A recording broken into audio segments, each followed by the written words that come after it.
नमस्कार प्यारे साथियों, मैं अंकित कुमार आप सभी लोगों का स्वागत करता हूं आपके अपने परिवार एग्जाम कार्ड लाइव पर। तो आज है 12 नवंबर। डिस्कस करेंगे आज के सभी मोस्ट इम्पोर्टेंट करंट अफेयर जो आपके आने वाली सभी परीक्षाओं के लिए उपयोगी हैं। आगे बढ़ने से पहले रैपिड सीरीज़ के आप ज़रूर कंसीडर करिए। इसके सैंपल हमने डाल दिए हैं। अमेजन हो चाहे फ्लिपकार्ट हो चाहे एग्जाम कार्ड की वेबसाइट हो, आपको सभी जगह इसके जो है सैंपल मिल जाएंगे। तो आप कंटेंट वही इन रैपिड सीरीज़ का आप भी देखोगे ना तो आपको मन खुश हो जाएगा, क्योंकि बहुत ही कम पेजेस में आपको इतना ज़्यादा कंटेंट दिया है। और मेन चीज़ ये है कि वो कंटेंट दिया है जो आपकी परीक्षा के लिए अति आवश्यक है। सारी एक एक चीज़ बहुत इंपॉर्टेंट इसमें दी हुई है। तो आप लोग जाइए और विजिट करिए वेबसाइट। और अगर आपको डिस्काउंट चाहिए तो एग्जाम कार्ड की वेबसाइट से खरीदेगा तो आपको 35% का डिस्काउंट मिल रहा है।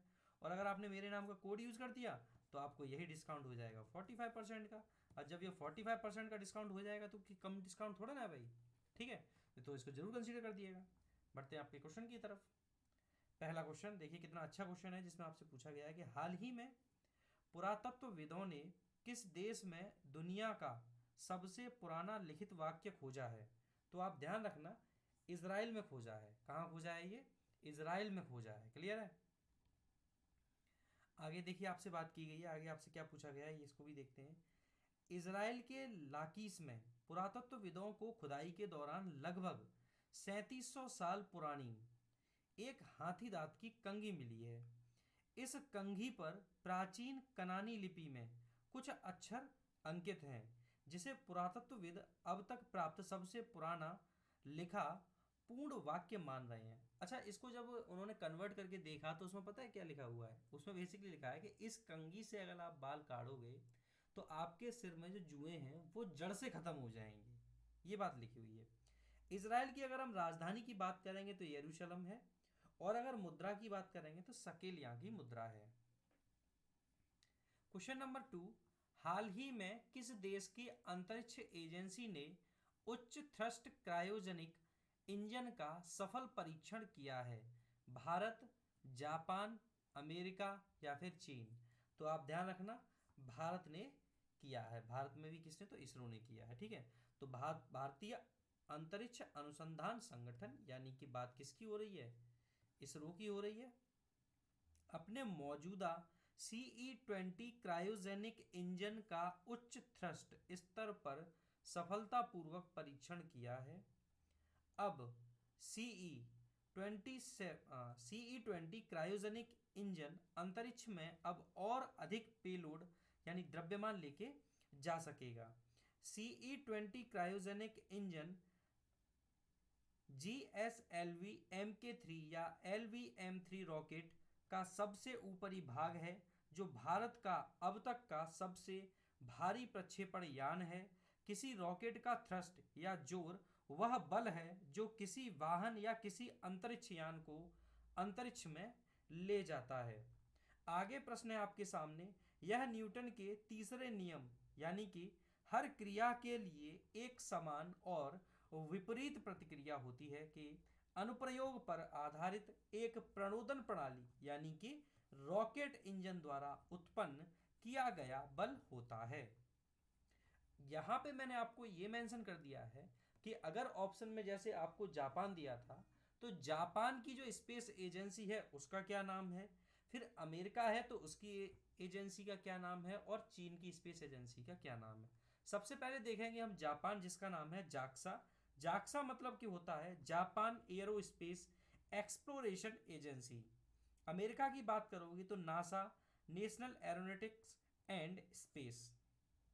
चीन की बात करोगे तो CNSA यानी कि चीन राष्ट्रीय अंतरिक्ष प्रशासन, यानी कि चाइना यानी चीन नेशनल स्पेस एडमिनिस्ट्रेशन। अगला क्वेश्चन है, खाली स्थान दिया हुआ है आपको, इसमें से ऑप्शन में से चूज करके सही भरना है आपको। स्थित स्टार्टअप ने एक सफल गर्भावस्था परीक्षण किट विकसित की है जो गर्भावस्था का पता लगाने के लिए लार का उपयोग करती है। तो आप ध्यान रखने वाले हैं, इजराइल ने ये किट को विकसित किया है। देखिए, इस दुनिया की पहली लार आधारित गर्भावस्था, ध्यान रखेंगे दुनिया की पहली है, लार आधारित गर्भावस्था परीक्षण किट का नाम सेलिस्टिक है। और यह सभी परीक्षणों में सफल साबित हुई है। सेलिस्टिक परीक्षण किट रक्त या मूत्र के आवश्यकता के बिना 10 मिनट से कम समय में सटीक परिणाम प्रदान करती है। सेलिस्टिक परीक्षण किट को 2023 की शुरुआत में विश्व स्तर पर लॉन्च कर दिया जाएगा। तो देखो एक बहुत ही अच्छा इनिशिएटिव कहूंगा मैं तो, ठीक है।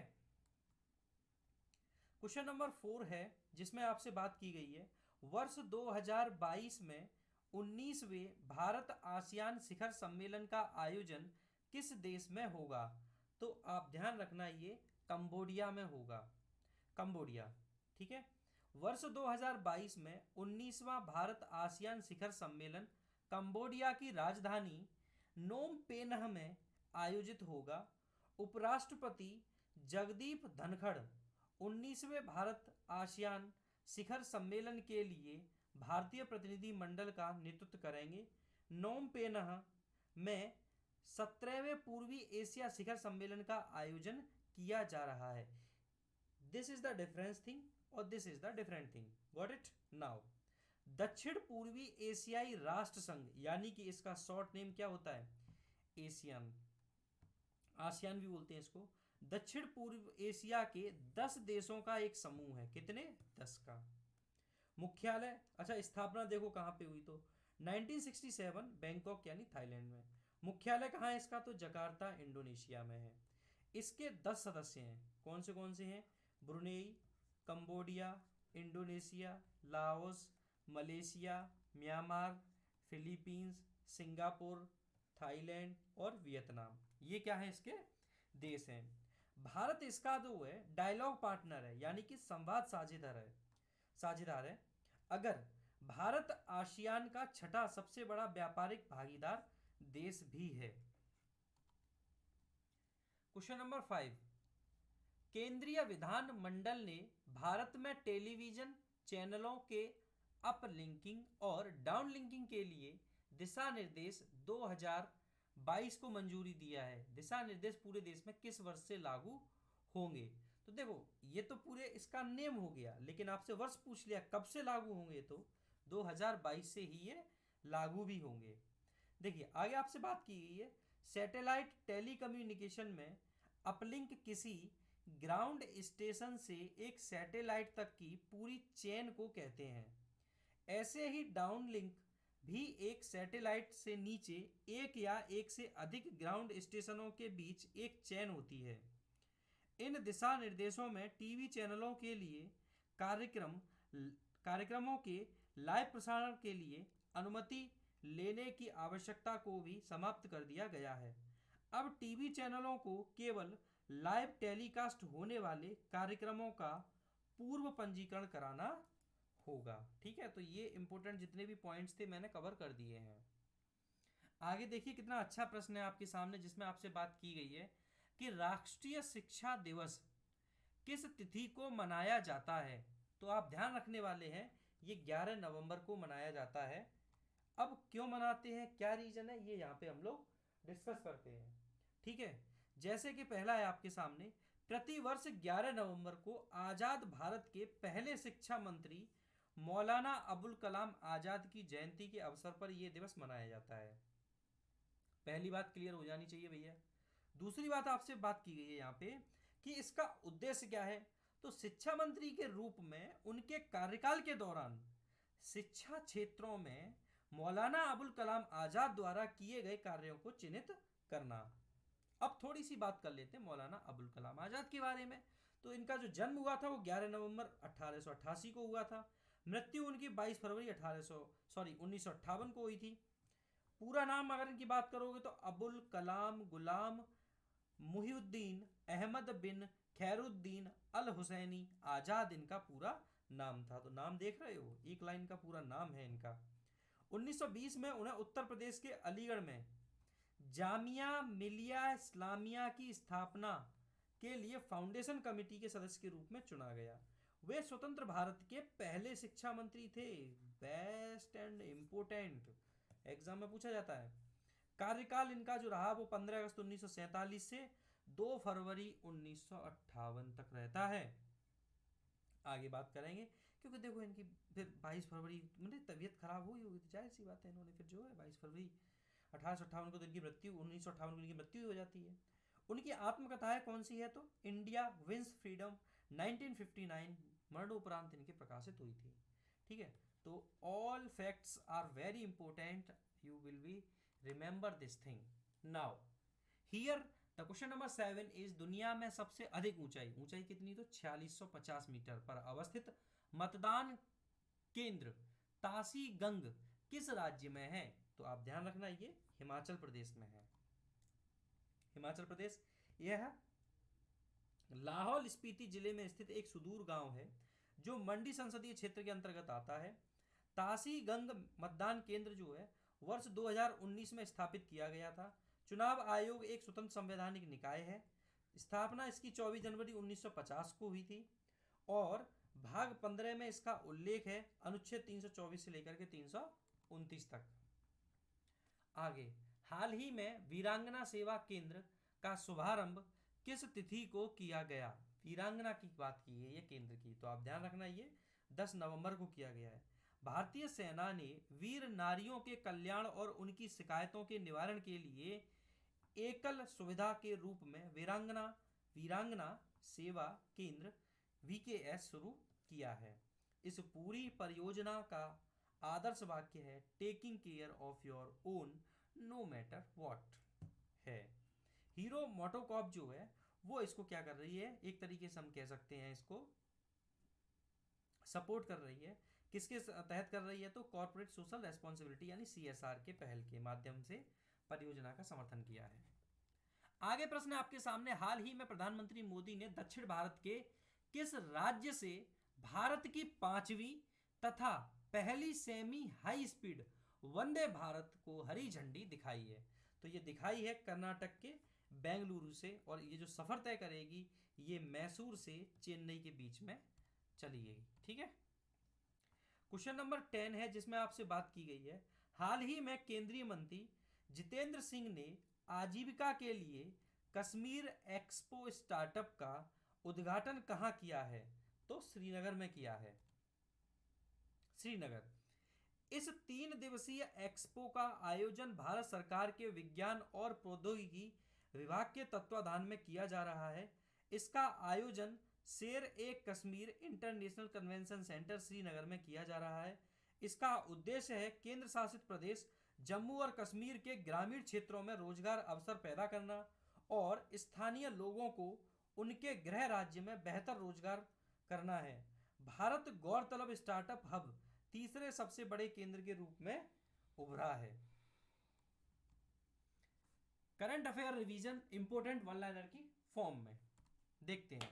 पहला आपसे बात की गई है यहाँ पे, हाल ही में शांति और विकास के लिए विश्व विज्ञान दिवस कब मनाया गया, तो 10 नवंबर। मैंने आपको ये कवर करा दिया है बहुत ही डिटेल में। आगे है, हाल ही में कौन सी राज्य सरकार स्टार्टअप्स को तकनीकी लाइसेंस लागत प्रतिपूर्ति करेगी, तो केरल। आगे प्रश्न पूछा गया है, हाल ही में किस राज्य के मुख्यमंत्री ने देवदर्शन यात्रा योजना का अनावरण किया है, तो गोवा।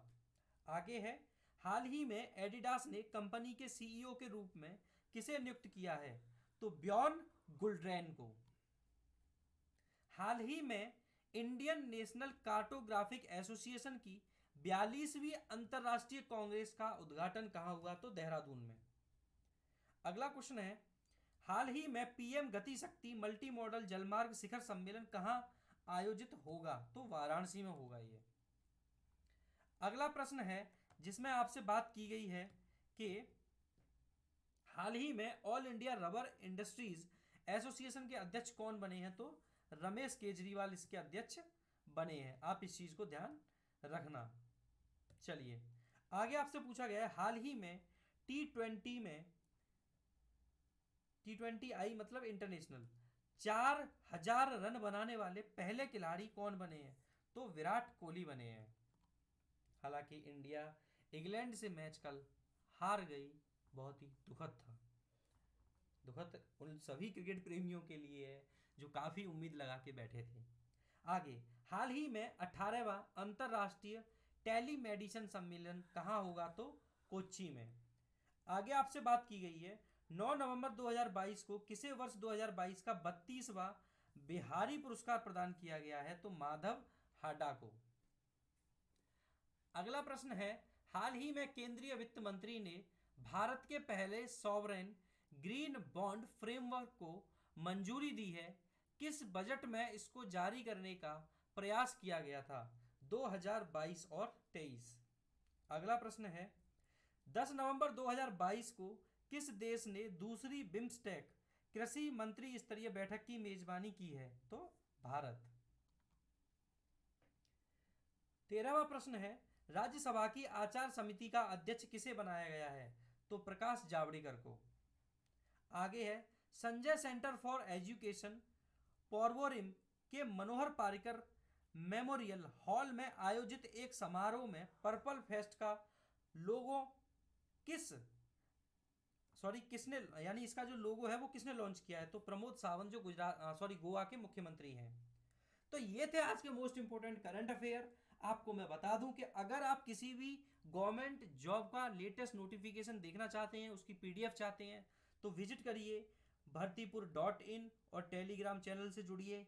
और आपको मैं एक चीज़ बता दूं कि अगर आपको मेरी क्लास की पीडीएफ चाहिए तो वो आपको Telegram exam card live channel पे मिल जाएगी। पीडीएफ भले ही लेट हो जाती है, बट आपको प्रोवाइड एक एक क्लास की कराई जाती है। और मंथ के लास्ट में मैं ये जो क्लास लेता हूँ, इसकी आपको बाकायदा सिस्टमेटिक वे में एक मैगजीन भी मिल जाती है। तो ये थे आज के मोस्ट इंपोर्टेंट करंट अफेयर। मुलाकात करेंगे अब आपसे अगली वीडियो में। तब तक के लिए थैंक यू वेरी मच।